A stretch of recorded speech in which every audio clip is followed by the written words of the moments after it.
3-1 no Chelsea de virada, e o Flamengo sendo comandado por um técnico que até dias atrás estava em campo.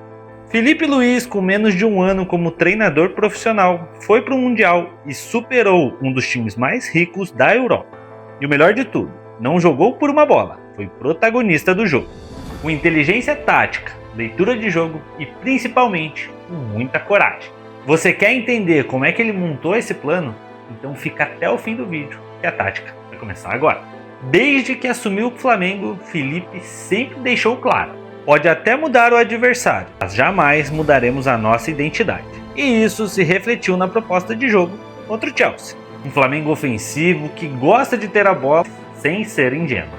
Um time que ataca com muitos e se defende em bloco. E o mais importante, um time que sabe mudar a forma de jogo dependendo do contexto. Mas antes de eu te dar o meu parecer sobre o jogo, eu sou o Francisco Strombach e esse aqui é o meu novo canal no YouTube. Sendo que nas outras redes eu crio conteúdo todos os dias e aqui no Tática em Jogo eu vou criar um conteúdo mais analítico e explicativo para vocês. Então vê se você aproveita o vídeo e se você gostar, no final você deixa aquele like e se inscreve no canal. Então bora lá explicar sobre essa tática do Filipe Luís. Primeiramente, o que me deixa muito satisfeito é que Filipe Luís não tem medo de mudar o jogo, ele sabe muito bem o que tem em mãos. E o melhor de tudo é que dá para ver que os jogadores sempre compram a ideia dele. Nesse estilo do técnico, tem ídolos e grandes jogadores que não tem problema nenhum, pelo menos visualmente, ficar no banco para seguir o modelo de jogo que o técnico propõe.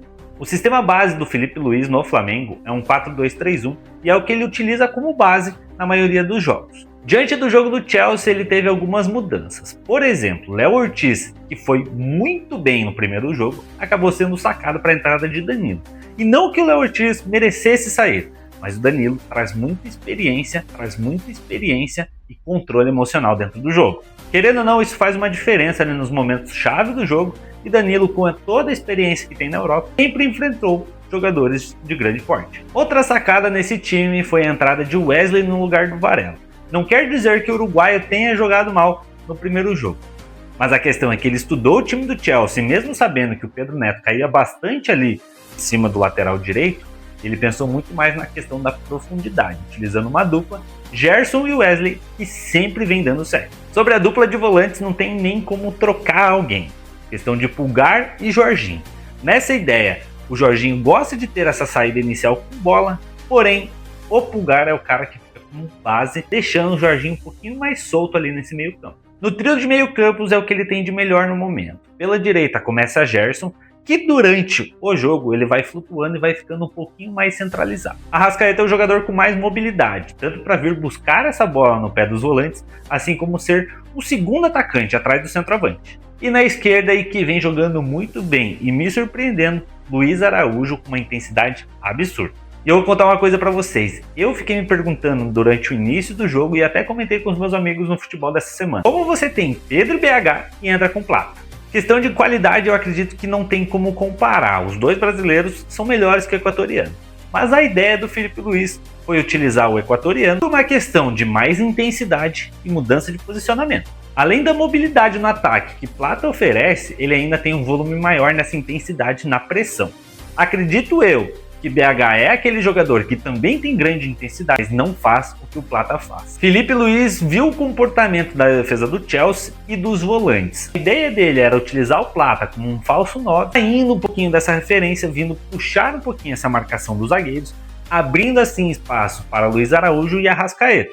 Pedro é o cara que faz pivô, então não faria essa função. O BH pode até fazer essa função, porque a ideia dele, como perfil de jogador, é muito mais de atacar a profundidade. O Plata já é aquele cara que vem pegar essa bola aqui do meio campo, abrindo espaço às costas. Então acredito que tenha sido por isso que ele fez essa alteração, visto que os zagueiros do Chelsea acabaram saindo e abrindo mais espaço para infiltrações. Aí que está a sacada genial do técnico. Mesmo tendo jogadores de grande porte no banco, ele não muda a sua filosofia de jogo. Isso varia de acordo com o adversário e acho que deu certo contra o Chelsea. Aí você me pergunta, como é que o Flamengo se adaptou durante esse jogo? Infelizmente faz parte do jogo e o Flamengo sofreu um gol muito rápido no início do jogo, onde o Pedro Neto teve uma bola roubada ali do Wesley e acabou finalizando em gol. Mais um ponto positivo para o técnico. Ele não se desesperou e analisou o jogo. Como eu falei, a ideia inicial do Flamengo é sair num 4-2-3-1. Visto que a saída de bola estava um pouquinho complicada, aí que tá a adaptabilidade e mais uma coisa que eu dou muita moral pro Filipe Luís.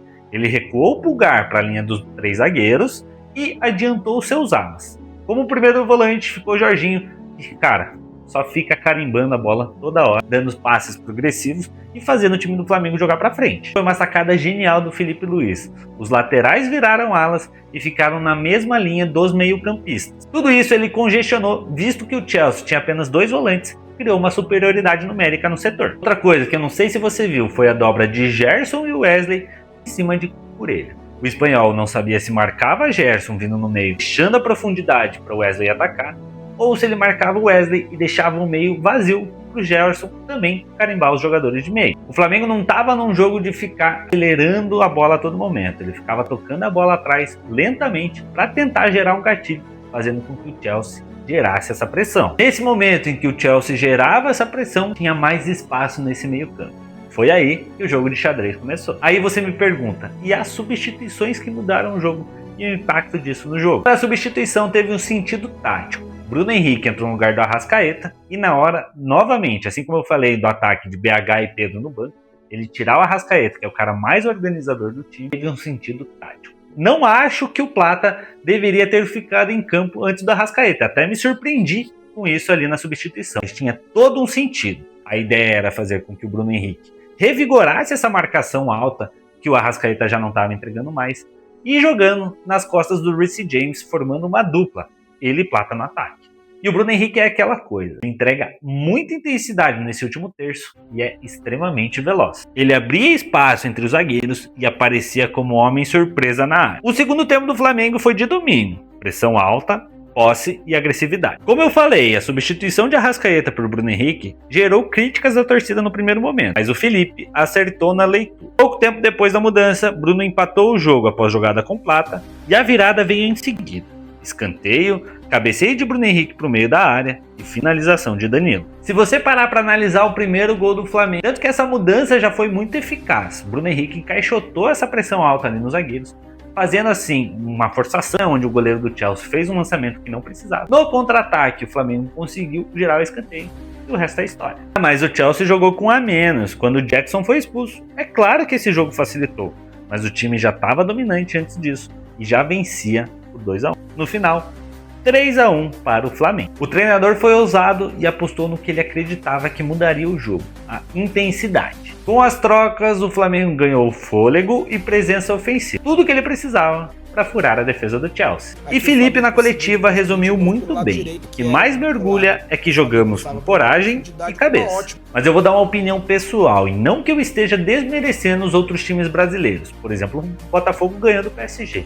Mas ele não foi protagonista do jogo, acabou jogando um pouquinho atrás, obviamente não sofreu ali tantos ataques como o PSG achava que teria, mas o Flamengo contra o Chelsea foi muito protagonista e jogou muito mais que o time inglês. Quem via o Filipe Luís e analisava ele quando jogador, já dava para saber que esse cara vai ser técnico.